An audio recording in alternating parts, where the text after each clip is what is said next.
My parents decided I should die so my sister could go to college. When I was 7, my older sister Delaney made a competitive dance company, and my parents rented out a banquet hall for 40 relatives. There was a chocolate fountain and even a hired photographer. That same spring, I won a citywide art competition. Nobody came to the ceremony. I carried my framed painting home on 2 buses in the cold because there was no one I could call for a ride. That afternoon was basically my entire childhood. Delaney was the baby my parents had prayed for. They'd spent 6 years and gone through 3 miscarriages trying to have her. I came 2 years later, unplanned, the kid who showed up after they already had the daughter they wanted.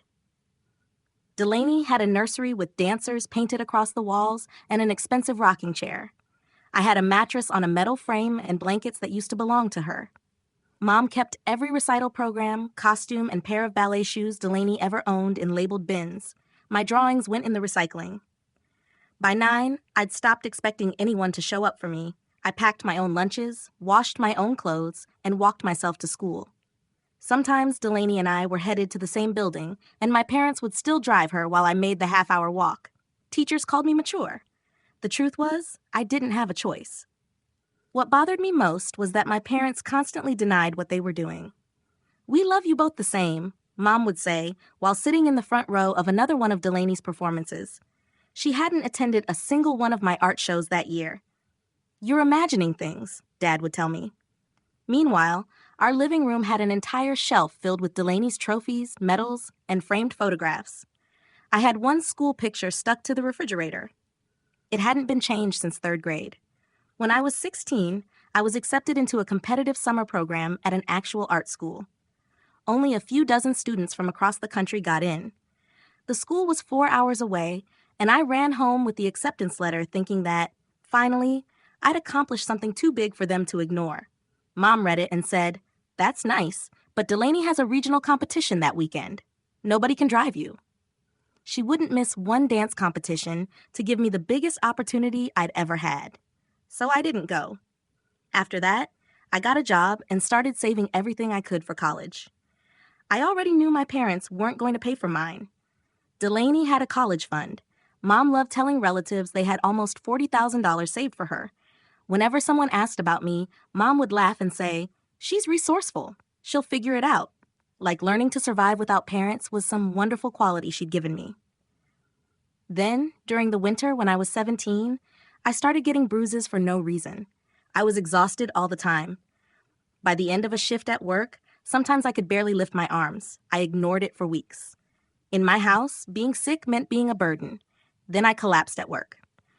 I woke up in a hospital, and after several tests, the doctors told me I had acute leukemia. It was far enough along that they couldn't understand how I'd still been working. And suddenly my parents changed. For the first time in my life, they looked at me like I mattered. Mom cried and held my hand during chemotherapy. She slept in the chair beside my hospital bed. Dad took days off work, something he'd never done for anything involving me before. They brought balloons, stuffed animals, cards. For 3 months, I had the parents I'd spent 17 years waiting for, and the treatment worked. My blood counts improved. My doctor said that if I completed the full protocol, I had a real chance at long-term survival. I started believing almost losing me had finally changed something. Maybe they'd realized I was worth keeping. Then Delaney got accepted into Juilliard. There was no scholarship, no major financial aid. It was simply her dream school. Mom immediately said they would find a way to make it happen no matter what. The next afternoon, she sat on the edge of my hospital bed. "Honey, we need to talk about the cost of your treatment." She started talking about insurance and how much everything was costing. Then she mentioned Delaney's tuition. The family, she said, had to make difficult choices. And after my current round of chemotherapy, they were going to stop paying for my treatment. I stared at her. She kept explaining.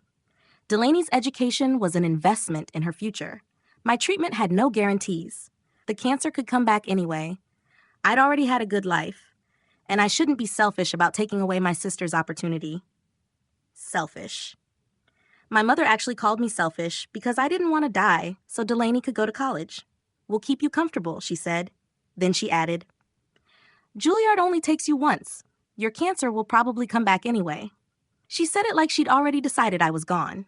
Delaney needed money for tuition and a dorm. I needed money to stay alive. And just like that, I understood those 3 months of love hadn't changed anything. The moment Delaney needed something, I became disposable again. Mom left. The second the door closed, I grabbed my phone. My hands were shaking while I searched for medical emancipation for minors. I spent most of that night reading about patient rights, medical neglect, and teenagers who had gone to court when their parents refused necessary medical care. By morning, I understood enough to know there might be another option. Dr. Alvarez came in for rounds shortly after 7. He took one look at me and asked whether something had happened. I told him everything. What Mom had said, that they planned to stop chemotherapy, that the money was going toward Delaney's college. His expression changed immediately. He asked me to repeat my mother's exact words. Then he told me something very clearly. My treatment was working. Stopping now would be medically catastrophic. If I completed the protocol, I had a strong chance at remission. If I stopped halfway through, the leukemia would almost certainly return, probably more aggressively, and my chances of surviving would collapse. This wasn't my parents accepting an inevitable death. They were stopping treatment that was actively saving me. Dr. Alvarez contacted the hospital social worker before he even left my room. Her name was Diane Kessler. She arrived less than an hour later, pulled a chair beside my bed, and asked me to start at the beginning. So I told her everything. Delaney's dance celebrations, my art competition, walking to school while she got driven, the art program I wasn't allowed to attend, the college fund, 17 years of being the child expected to figure everything out alone. Diane listened and took notes. Then I told her about the 3 months when my parents had suddenly cared about me, and how it ended the moment Delaney got into Juilliard. Diane explained that because I was 17, my parents normally controlled my medical decisions, but the law had emergency provisions when a guardian's decision put a child's life in danger. She used the words medical neglect. I hated hearing that. It made everything feel official. She explained that if parents denied a minor necessary life-saving treatment, the court could intervene. I am fighting for myself, I told her. She looked at me and said, then let's do it properly. Everything started moving fast. Diane requested my complete medical records. Dr. Alvarez prepared a written opinion. The hospital ethics committee was contacted. Because my next chemotherapy cycle was approaching, we didn't have weeks to figure it out. We had days. Later that afternoon, Dr. Alvarez brought in his written report. It showed that completing treatment gave me roughly a 75% 5-year survival rate. Stopping now dropped my chances below 15% within 2 years.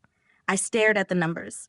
75% if treatment continued, less than 15% if it stopped. That was what my parents were choosing between.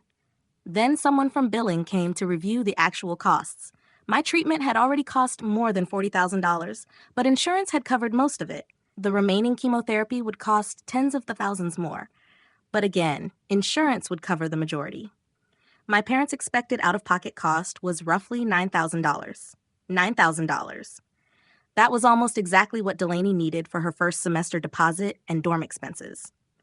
My parents weren't choosing between some impossible fortune and keeping me alive. They were choosing between $9,000 and keeping me alive. And they'd chosen the money. I texted Delaney and asked her to come to the hospital alone. I needed to know where she stood. Part of me hoped she'd be horrified. Another part expected her to explain why her future mattered more. She came after rehearsal. She sat beside my bed, stared at her hands, and told me she'd already offered to take out student loans. She'd told Mom they didn't need to use the money for her if it meant stopping my treatment. For 1 second, I felt relieved. Then she told me Mom had refused. Loans would hurt Delaney's credit and damage her future. Mom had also told her I was being dramatic, that my treatment probably wouldn't work long-term anyway, so there was no reason to throw away money that could give Delaney a real chance. I asked my sister directly, "Do you think your school is worth more than my life?" She started crying. She said no. Then she told me she'd spent her entire life terrified of disappointing our parents. They controlled her dance schedule, classes, friends, almost every decision she made. She knew what they were doing to me was wrong, but she didn't know how to stand against them. I understood she was trapped in her own way. But at that moment, I didn't have much sympathy left. I was the one who might die. Then Delaney told me something I hadn't known.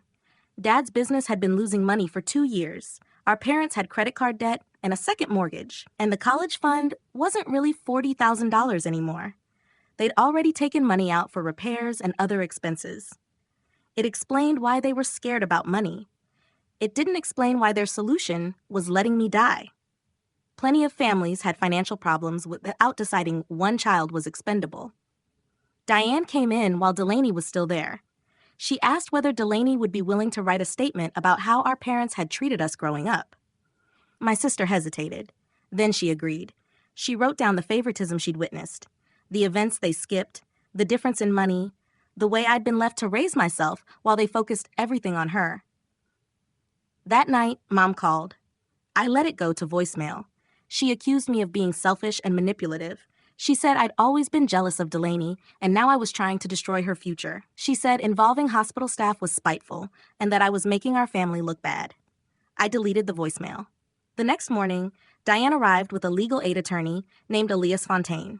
He read through my records, Dr. Alvarez's statement, Diane's notes, and everything we'd collected. Then he told me we had grounds for an emergency case. We would ask a judge to temporarily remove my parents' authority to stop treatment. After that, we'd seek limited medical emancipation until I turned 18. Not full adult rights, just the right to say yes to my own medical care. The hospital ethics committee scheduled an emergency review. A woman from the committee interviewed me privately. She wanted to know whether I understood the treatment and what would happen if I stopped. She asked whether the doctors were pressuring me. Then she asked what I wanted my future to look like. I hadn't really thought about a future in weeks. Eventually, I told her I wanted to graduate. Maybe go to art school, get a job I didn't hate, have my own place, just exist without constantly fighting for attention from people who were supposed to care about me. The ethics committee voted unanimously to support the emergency petition. My parents responded by bringing in their own lawyer. They claimed the hospital was interfering with parental rights. Their filing even suggested the doctors wanted to continue my treatment because the hospital was making money from me. Elias didn't seem surprised. He just told me desperate people made desperate arguments. 3 days after Mom told me they were stopping my chemotherapy, I went to court. Dr. Alvarez testified first. He explained that my leukemia was responding well. My counts were improving. Stopping chemotherapy now would almost certainly cause the cancer to return. Completing treatment gave me a strong chance of long-term survival. My parents' lawyer pointed out that the cancer could still come back even if treatment continued. Dr. Alvarez said that was true of any cancer patient. It wasn't a reason to stop treating someone whose disease was responding.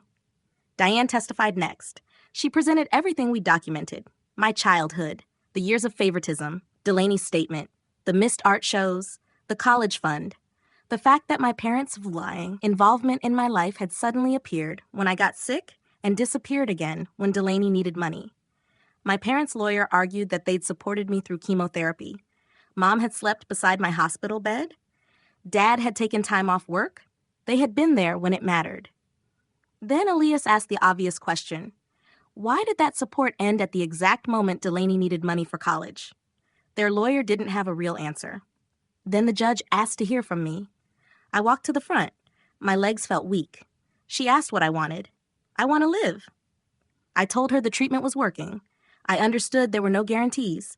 I understood my parents had financial problems, but I didn't think that should mean they could decide I wasn't worth treating. The judge turned to my parents. She asked whether they'd looked into payment plans. They hadn't. Charity care? No. Medicaid? No.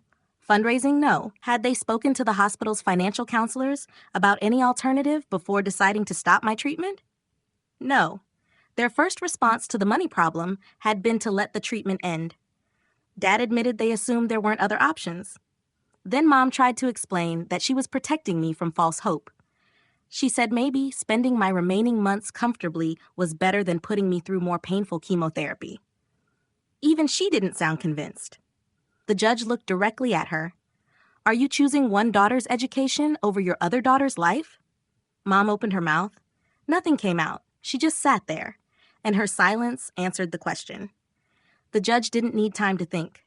She granted temporary emergency authority to the hospital to continue my treatment while the full petition moved forward. She ordered my parents to cooperate with financial assistance applications and provide the hospital with whatever documents it needed. My chemotherapy would continue. My parents couldn't stop it anymore. Their decision had been taken out of their hands. I sat there trying to process what had just happened. A few days earlier, my mother had sat beside my hospital bed and told me my cancer would probably come back anyway.